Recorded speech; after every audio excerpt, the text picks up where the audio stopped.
क्या करते हो आप? मैं आराम करता हूँ। मेरा मतलब है काम शाम क्या करते हो? काम का तो पता नहीं, शाम में करता हूँ।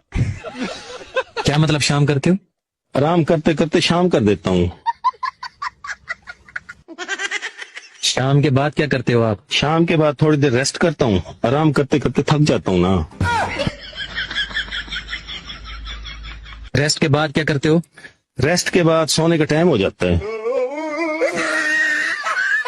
तो काम पे सुबह को उठ के जाते हो? सुबह उठ के तैयारी करता हूँ और सामान उठा के निकल जाता हूँ। भाई यहाँ पे क्या हो रहा भाई? कौन सा सामान उठाते हो और कहाँ निकल जाते हो? बिस्तर उठाता हूँ और दूसरे कमरे में निकल जाता हूँ।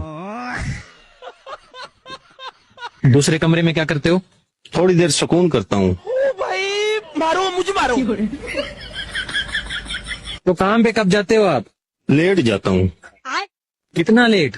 पूरा दिन लेट जाता हूँ।